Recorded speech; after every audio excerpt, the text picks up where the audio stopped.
Da Vinci Code by Dan Brown. அத்தியாயம் 2. 1 mile தூரம் தள்ளி கோர உருவமும் வெண்குஷ்டமும் கொண்ட சிலாஸ் என்று பெயர் படைத்த அவன் நொண்டிக்கொண்டே ஆடம்பரமான செந்நிற கற்களால் கட்டப்பட்ட வீட்டின் வாயிலை கடந்து வந்தான்.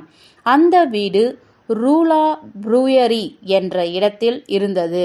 இரும்பு முட்கள் கொண்ட வளையமானது அவன் தொடையில் அழுத்தி பிடித்து சதையை கிழித்தது. ஆனால் அவன் ஆன்மாவோ கடவுளுக்கு சேவை செய்யும் திருப்தியில் திளைத்திருந்தது. வலி மிக நல்லது. அவனின் இரத்தம் தோய்ந்த விழிகள் அவ்வீட்டின் முன்புற பகுதியை அலசின. யாரும் இல்லை. தெய்வீக தன்மை வாய்ந்த சக உறுப்பினர்களை எழுப்பிவிடாமல் இருக்கும் பொருட்டு அவன் படிகளில் சத்தம் செய்யாமல் மெல்ல ஏறினான். பூட்டுகள் இங்கே தடை செய்யப்பட்டிருப்பதால் அவன் படுக்கையறை திறந்தே இருந்தது. அவன் அறைக்குள் நுழைந்து கதவை சாத்தினான். அந்த அறையே மிக எளிமையாக இருந்தது. கடினமான மரத்தரை, சிறிய மேஜை, அவனுக்கு படுக்கையாக பயன்பட்ட கேன்வாஸ் தரைவிரிப்பு போன்றவை மட்டுமே அங்கு இருந்தன. அவன் இந்த வாரத்திற்கு மட்டும் அவ்வீட்டின் விருந்தாளி. எனினும் இதே போன்றதொரு புகலிடம் நியூயார்க் நகரத்தில் வருடக்கணக்காக இருக்கிறது. கடவுள் என் வாழ்வில் ஒரு நோக்கத்திற்காக புகலிடம் அளித்திருக்கிறார். இறுதியில் இன்றிரவு சிலாஸ் தன் கடன்களை அடைக்கும் வழியை உணர்ந்திருந்தான். உடனே மேஜையை அடைந்தவன் அதன் கீழறையை திறந்து ஒளித்து வைத்திருந்த செல்போனை எடுத்து இயக்க ஆரம்பித்தான். எஸ், ஆண் குரலொன்று பேசியது. டீச்சர், நான் திரும்பி வந்து விட்டேன். பேசு. அவனிடமிருந்து கேட்பருக்கு பிரியப்பட்ட அக்குரல் ஆணையிட்டது. 4 பேரும் போய்விட்டனர். அந்த 3 உடன்பிறப்பு தோழர்கள் தவிர கிராண்ட் மாஸ்டரும் சேர்ந்து. அவர்கள் சொன்னதை நீ நம்பிவிட்டாயா? ஒன்றுபோல் ஒரே விஷயத்தை சொன்னார்கள். உணர்ச்சி பெருக்கில் ஆழ்ந்து மூச்சு புறப்பட்டது. நல்லது. உடன்பிறப்பு தோழமைகளின் ரகசியம் அவர்களோடு போய்விடும் என்று பயந்திருந்தேன். ரகசியத்தை வெளியிட மரணமே உச்சபட்ச சாத்தியக்கூறு. சரிதான். என்னருமை சீடனே, எனக்கு தெரிய வேண்டியவற்றை சொல்வாய். சாகடிக்கப்பட்டவர்களிடமிருந்து பெற்ற தகவல் ஆச்சரியம் ஊட்டக்கூடியது என்பதை சிலாஸ் அறிவான். டீச்சர், 4 பேரும் கிளப் டி ஓட், அதாவது காலங்காலமாக சொல்லப்பட்டு வந்த கற்சாவி இருப்பதாக உறுதி செய்து விட்டனர். அவன் மறுமுனையில் மூச்சை இழுத்து பிடிக்கும் ஓசையை கேட்டு டீச்சரின் உணர்ச்சி வசப்பட்ட நிலையை உணர்ந்தான். நாம் சந்தேகப்பட்டது போல் அது ஒரு கற்சாவி. பரம்பரையாக வந்த செய்தியின்படி உடன்பிறப்பு தோழமைகள் அவர்களின் மாபெரும் ரகசியம் இருக்கும் இடத்தை, கல்லாலான வரைபடத்தை, அதாவது கிளப் டி ஓட்டை கல்லாலான பலகையில் செதுக்கி வைத்திருந்தனர். அந்த ரகசியம் மாபெரும் சக்தி வாய்ந்தது. அதுவே உடன்பிறப்பு தோழர்களின் இருப்பை உணர்த்துவது. கற்சாவியை நாம் அடைந்த பின் ஒரே ஓர் அடிதான் நாம் எடுத்து வைக்க வேண்டும், டீச்சர் சொன்னார். நீங்கள் நினைப்பது போல் இல்லை. நாம் அதை நெருங்கிவிட்டோம். அந்த கற்சாவி இங்கே பாரிஸில் தான் உள்ளது. பாரிஸிலா? நம்ப முடியவில்லை. அப்படியானால் மிகவும் எளிது. சிலாஸ் அன்று மாலை நடைபெற்ற நிகழ்வுகளை விவரித்தான். 4 மனிதர்களும் தங்களின் மரணத்திற்கு முன்னால் தம் தெய்வ தன்மையை காரணம் காட்டி பின்வாங்க முயன்றனர். எனினும் இரகசியத்தை சொல்லிவிட்டனர். அவர்கள் 4வரும் ஒரே விஷயத்தை சொல்லி சென்றனர். அதாவது அந்த கற்சாவி பாரிஸ் நகரத்தின் பழம்பெருமை வாய்ந்த தேவாலயம் ஒன்றில், அதாவது எகிலிஸ் டி ஜெயிண்ட் லஸ்பீஸில் சாமர்த்தியமாக ஒளித்து வைக்கப்பட்டிருக்கிறது என கூறினர். கடவுளின் இல்லத்தின் உள்ளே டீச்சர் உணர்ச்சி வசப்பட்டார். அவர்கள் எப்படியெல்லாம் நம்மை கேலி செய்திருக்கின்றனர்.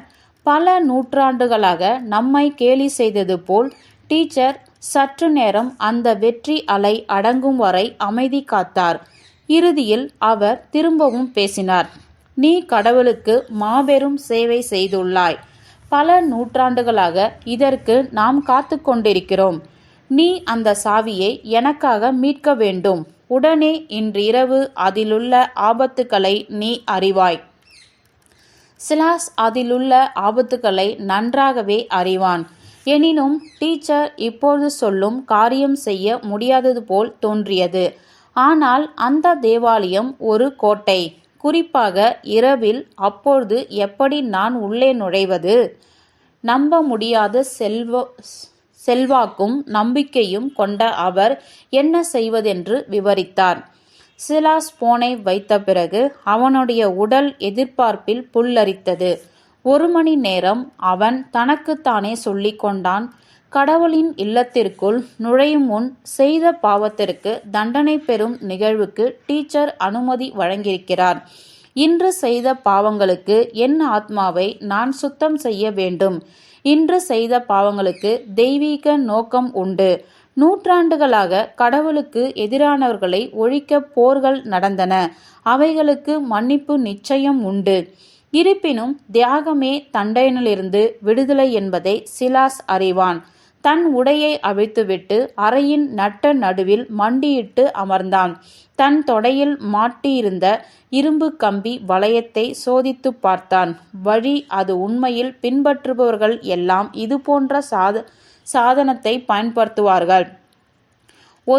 ஒரு லெதர் பட்டை, அதில் இரும்பு கம்பிகள் கொண்ட இணைப்பு. அவை தொடை சதையை கிழித்து இயேசுவின் வருத்தங்களை பிரதிபலித்தது.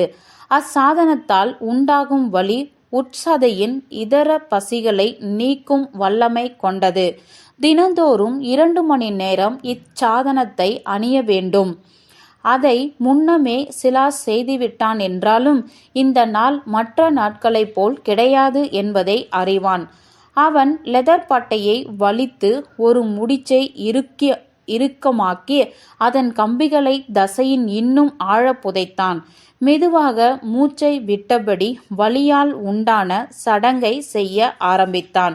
வலி மிக நல்லது, சிலாஸ் ரகசியமாக சொல்லி டீச்சருக்கெல்லாம் டீச்சரான ஃபாதர் ரோஸ்மரியா எஸ்திரிவா சொல்லிய மந்திரங்களை உச்சரிக்க ஆரம்பித்தான். 1975ஆம் ஆண்டிலே எஸ்திரிவா இறந்துவிட்டார்.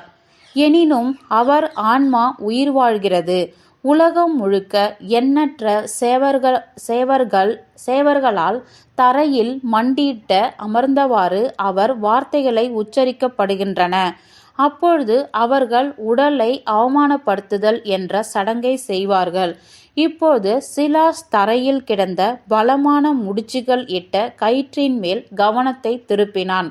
ஒழுக்கம்.